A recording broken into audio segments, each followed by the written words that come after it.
We're talking cozy settings coming up right after this. Over the past 20 years as a garden designer, I've enjoyed helping homeowners create private sanctuaries full of beauty and wonder. I find each garden to be a fresh opportunity to explore ways to create uniquely personal spaces. These are just a few of the gardens I've helped to transform into garden homes. Hi, I'm Alan Smith. Welcome to The Garden Home, a show about design and blurring the lines between inside and out. Now, I've got a great show in store for you today. It's all about cozy places, places that make us feel warm and invited. You know, that's what's so important about this town. It's Natchez, Mississippi. It's charming, and the people here are so hospitable. In fact, we're going to spend some time here at Twin Oaks, a wonderful bed and breakfast that's owned by a dear friend of mine, Regina Charbonneau. Also in today's show, we'll tour one of the most stylish and comfortable historic homes in Natchez that's recently been restored with its original architectural detail. Then I want to show you a great way to cozy up to a fireplace for cold nights. Plus, we'll walk through a few simple tips that you can do to make your house guests feel more comfortable. Well, as you can see, we've got a lot of great stuff to cover in today's show. So why don't we get started and go find Regina.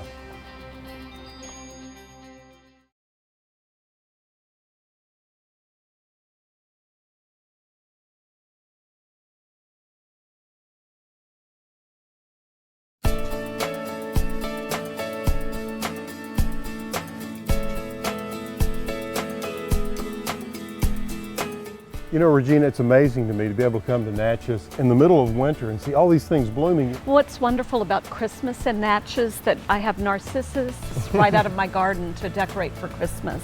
And I love Twin Oaks. It's such a handsome Greek Revival house. Oh, thank you. Was it built in the 1830s? 1832, originally by Pierce and Cornelia Connolly.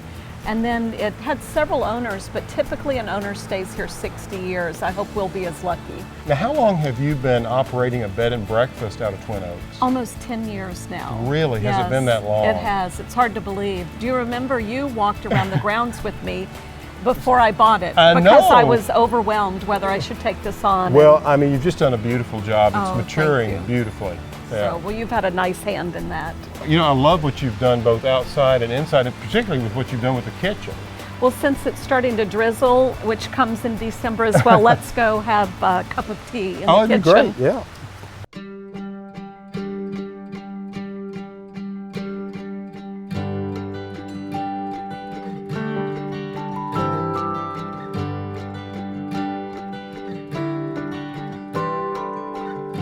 You know, this kitchen is certainly a working kitchen, and it's absolutely charming. Well, you know, it's funny because although we're a bed and breakfast, I don't do breakfast. I tease that we're a bed and whatever, but I do cooking class weekends, which I really enjoy. But I'm much more of a dinner cook than a breakfast cook. Now, how many rooms do you have? I know the original cottage is here, but I don't recall the number of rooms. 6 guest rooms, yeah. And they're all decorated individually with antique beds, but queen beds. I certainly have my favorite. Oh, you do? Number 6. Number 6, the camellia room. That bed is so pretty in there. It is It's indeed. a cozy and room. Comfortable. Well, I love what you've done in the rooms, and I know that decorating here and restoration here is kind of an ongoing process, but the front 2 parlors are coming together beautifully. Oh, thank you. Well, I've chosen to use color. It's what I like. Again, I think it's just a mixture of some antiques and also some practical, comfortable pieces of furniture. I never feel I have enough seating. It's something I'm constantly working on because I love to be able to sit in a room with 12 or 15 people and everybody can be together in conversation. What you've done here at Twin Oaks, it does feel like a family home. People have to respond to that, and they must enjoy it. Well, you know, one of the things that is interesting that I think people are always drawn to is my personal history. There are photographs of my family members and my boys, but also the history of my restaurants in San Francisco and in the gallery where I have all of the actors' sketches from opening night parties. Right. And I find that people always gravitate towards that.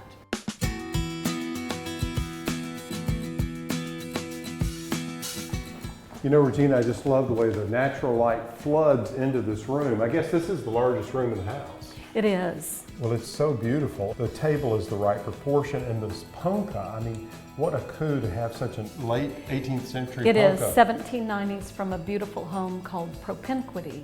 It was in that home from the 1790s until they gave it to me, so it's very special. You are a lucky to girl. me. I Yeah. am. Well, they're so unique, and you know, the function of them in these houses, they were really used. The whole idea was that you pulled this rope and it caused the Ponca to swing back and forth, stirring the did. breeze and kept mosquitoes or insects off the food. And the And there's guests. several in homes in Natchez. It's a great pleasure to be back at Twin Oaks.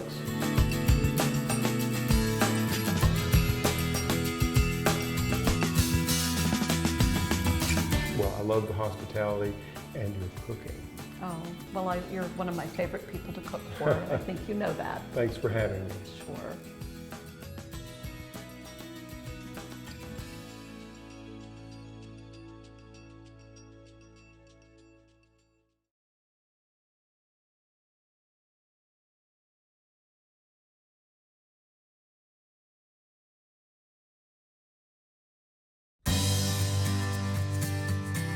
Now that we've indulged in Regina's warm Southern hospitality, let me show you something you can do with friends and family in front of a fireplace on those chilly evenings.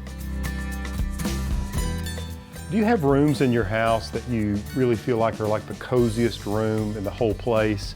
You know, this room for me is one of the most comfortable rooms I have.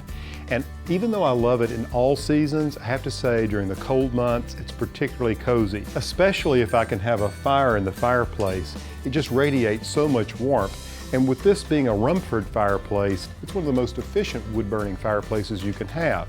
You see, the design really hasn't changed for almost 200 years. Now let's dispense with a history lesson for just a moment and sort of talk about what brings this room together from a color standpoint. You see I have a braided rug on the floor that has gold and brown and blue in it. That's the fabric, if you will, or the colorways that I chose to springboard from for all the accessories and furnishings in the room. There are two large sofas framing the room, and you see they almost create an enclosure or an envelope here that make this space even more cozy.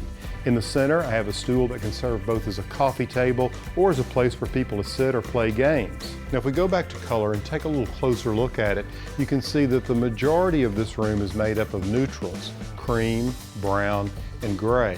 And to pick up the red color of the brick, I've used some throw pillows that have some terracottas, reds, and burnt oranges in them. The mantle here is really very simple. It's just a large beam that we put up here to serve as a shelf. And above it I have a John Audubon print, very large, sort of overscaled for the space, which I think is really good. And then I don't have a symmetrical arrangement on this mantle. What I have is an arrangement that's balanced. Here I have two twig trees, but then over here I have 3 lighted candles. The composition is balanced. You see, it doesn't necessarily need to be symmetrical to be balanced. All right, now let's talk about some of the refreshments I have here. And I wish you could smell the aroma of this hot chocolate wafting up. It's really incredible. And here, this is really a fun setup. This is all about making s'mores. Now, who doesn't love s'mores? What I've done here is I've taken a piece of butcher block as the base to sit on this coffee table. On this butcher block, I have the plates with all of the requisite ingredients for delicious s'mores in the way of graham crackers, chocolate, and of course, large marshmallows. There's some napkins there, as well as some bamboo skewers, and the source of heat. I have this basket with some cooking fuel in the center, all stabilized by these beautiful rocks. This is a great idea if you're having friends over for a party, or if you have children that you don't want to get near the fire, or maybe it's too wet or cold outside and you can't do s'mores there. You can set up this, and it's a safe way to have a delicious treat. All you do to make s'mores is you just want to toast your marshmallow like this. Some people love them charred black, but not me. I like a golden brown marshmallow. And I just rotate it the same distance over the fire like this. The key to a great s'more, as far as I'm concerned, is you want to get that marshmallow as gooey as possible and as hot as possible without burning it. It's the heat of the marshmallow that will actually melt the chocolate. And when the chocolate melts with the gooey marshmallow, with the graham cracker, and then you take the other graham cracker and you make a little sandwich, with just a little bit of gentle pressure, that is a thing of beauty. Hey, if you want to step back into your childhood and have a little fun, set up a s'more station the next time you have a party. Messy, but really good.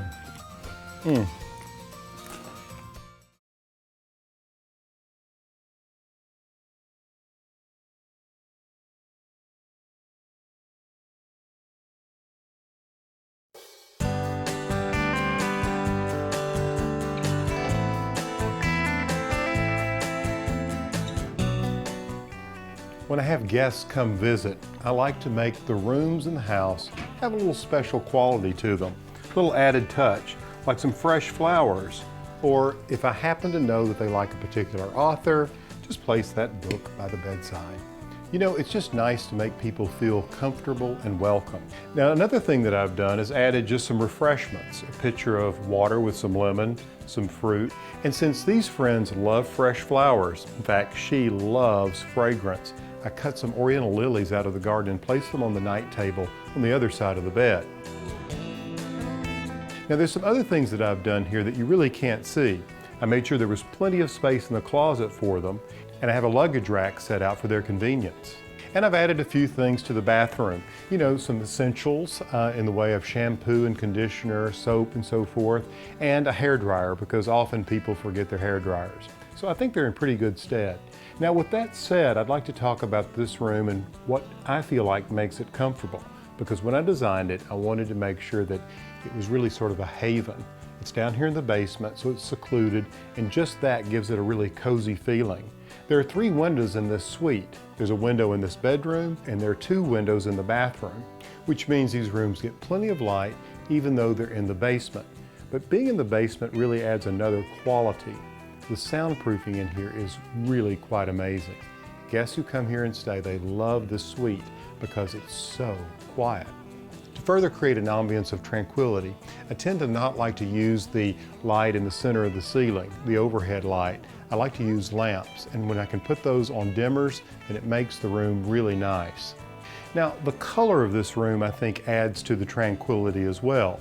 Let's look at it. The walls are sort of a putty gray, a neutral, the trim is white. The rug on the brick floor, which is dark, is a wheaten color. Then we've added a little bit of color, not much, in the way of soft powder blues and just some accents of tomato red.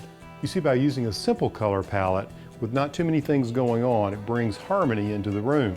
Hope some of these tips help you the next time you have guests.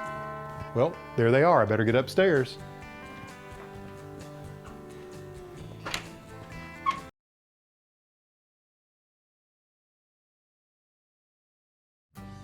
You know, I just love garden design, and I love it when you send me pictures of your home where you're looking for ideas, just some creative inspiration. And today we've got a wonderful house in Louisiana from Lisa. Now, Lisa has some issues to deal with. She's got a couple of, well, what I call retina irritants here and here, these electrical necessities. They're eyesores, in other words. So we need to come up with a way to hide those. She loves old-fashioned plants. She gave me a whole list, things like crepe myrtles. She loves hydrangeas. She loves azaleas, all those southern things that work so well in a house in Louisiana. Now, this is a problem, and what I'm going to suggest here is a pretty radical idea. You know, Lisa, one thing that you could do is create a bed that basically comes around like this, and this whole area becomes a garden.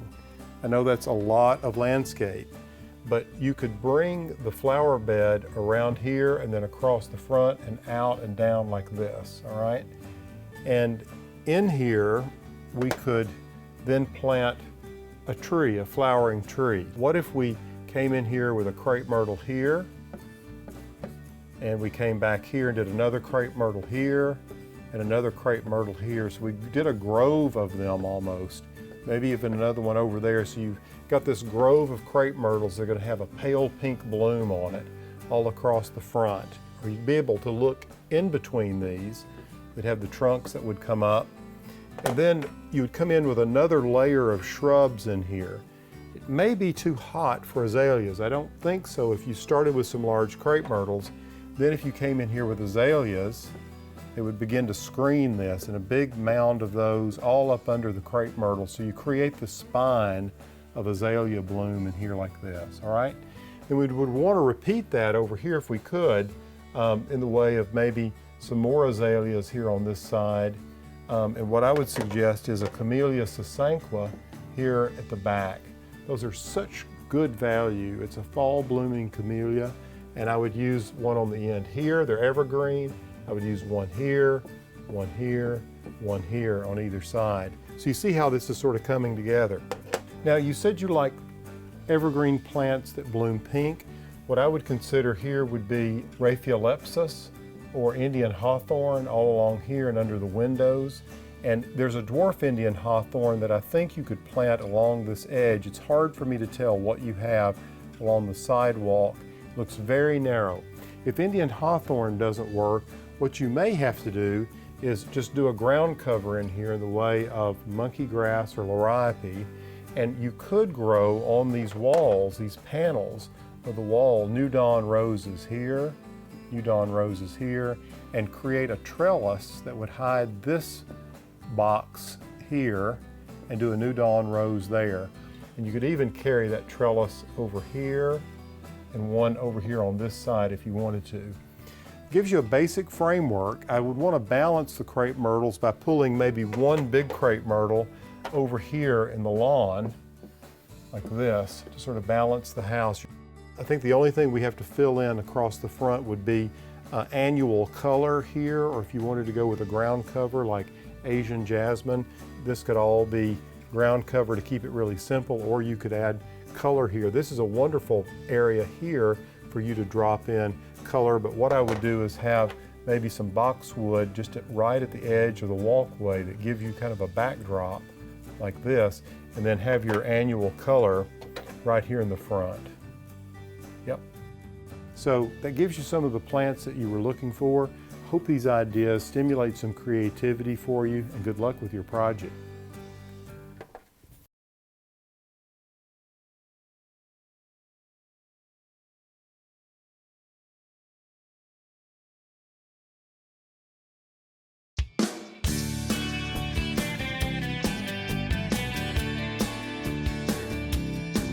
Now let's visit one more beautiful place in Natchez, Mississippi. Ravenna is a historic Greek revival house that's recently been restored with its original architectural detail intact. Let's meet up with my friend and owner, Diana Hike, for a tour.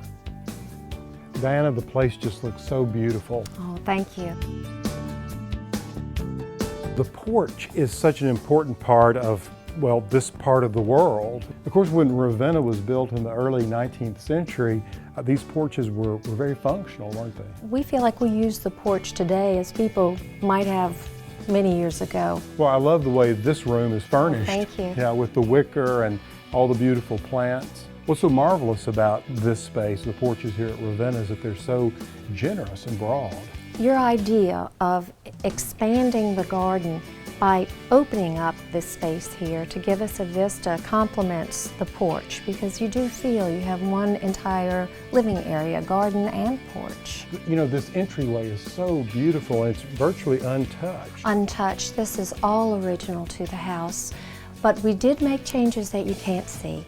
And those would be things like pipes that are within these columns. So within these fluted Greek Doric columns are the pipes, Yes. the workings of the house. The workings of the house. That is very clever. I didn't know that. When we renovated, we wanted to take all of the exterior pipes on the home and the wires off so that we still retained the beauty and simplicity of our home. But we needed modern conveniences, modern plumbing, Yeah, modern absolutely. wiring, All those creature comforts that we all central love. air and heat. Diana, I just love the scale of this hallway. Oh, thank you. Now, when you restored this house, as I recall, you did a lot of work on the staircase, didn't you? We did. We opened the staircase to its original form. It goes all 3 floors of the house. The woodwork in our home, I think, is very special to me. This arch is so lovely. Who would ever want to mess with that or tamper with it? Now, Diana, the door surrounds and the arch and the window surrounds, they're all wood and not plaster, right? That's true. All of them are wood. Beautifully carved, beautifully carved. This door. Well, you know, we're talking about things that we wouldn't touch, but there are also times in a house there are things that you would do. And one of the things we did was to put the faux finish back on some of these beautiful doors. And an local artisan here in Natchez did this with a feather and a comb, and I think it's exquisite. It's one of the best examples of graining I've seen. Thank you. Well, this is the room we live in, our study. And it's a combination, I think, Alan, of modern day and antiquity. Well, I think so often people feel like it's an old house, that's not going to be very comfortable, but heavens, you've made this one extremely comfortable. Well, thank you. We like to think of it as a home. Tell me about the little closet over here. Well, this is an original feature to the house, but it wasn't very functional. But And you've made it into a bar. we've made it into a bar, I love but it also stores some pipes in the back of it for our upstairs bathroom. And we like a mix of things. I have a very modern painting here by a wonderful artist in New Orleans, and these are some English prints I found in Maine this summer. Did you move walls and like change where doors are? Did you have to do much of that in the restoration of Ravenna? We were very particular about doing that. There was a room, our bedroom, that I'd like to show you, that we did move a doorway so that we could have a view and to make the room more easily furnished and more comfortable. Let's take a look at it. Sure.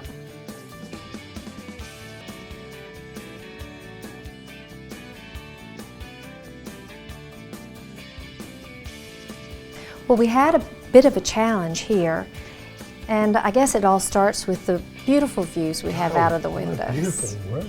Thank you. Yeah.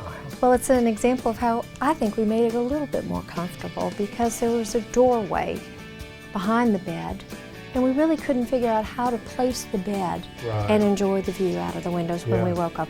There was no wall that you could put the bed on, None, really. Yeah. none whatsoever. So we shifted the doorway over here, at the same time removed an interior bath that didn't have a window. So we created a bathroom dressing area for us out of the fourth bedroom. I love how straightforward it is and how simple and clean-lined it is. Thank you so much for having me back to Ravenna. It's been a real pleasure. Well, I love it when you come. Thank you so much. Let's have a cup of tea. Let's do.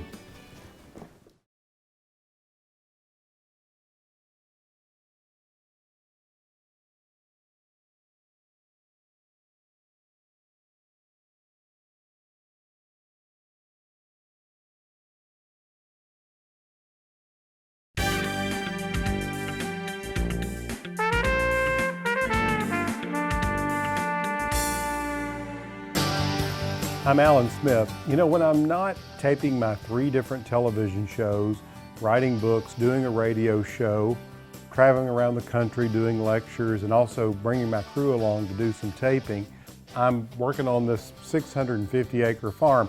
Not alone, I have plenty of help from my brother and sister-in-law. But when I'm not doing all those things, I like to kick back and have a cup of coffee and read. But you know, there's still time to do some other things, believe it or not.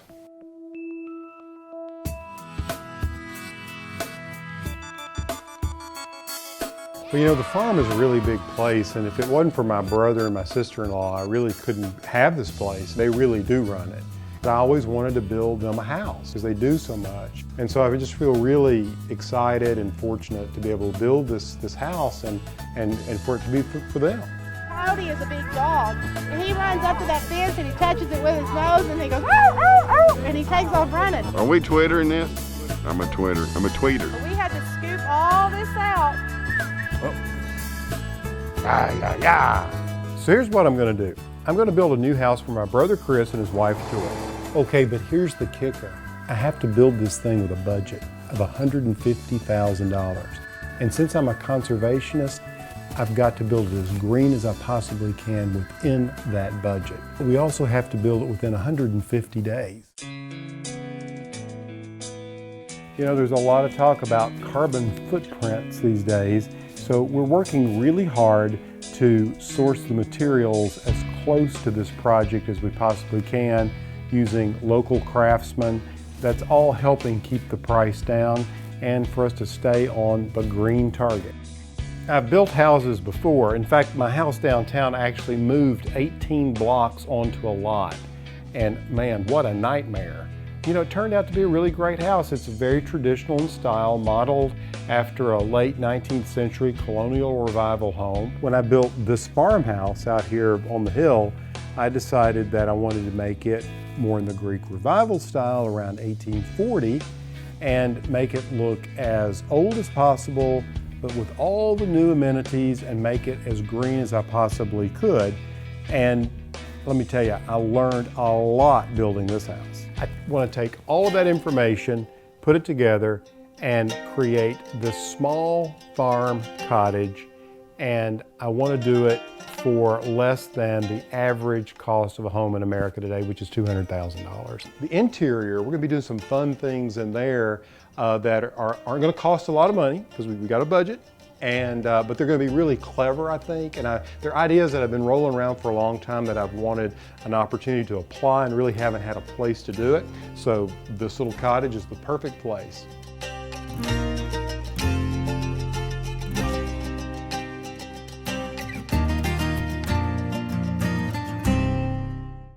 Well, that's all the time we have for today's show. I hope you've enjoyed it as much as I have.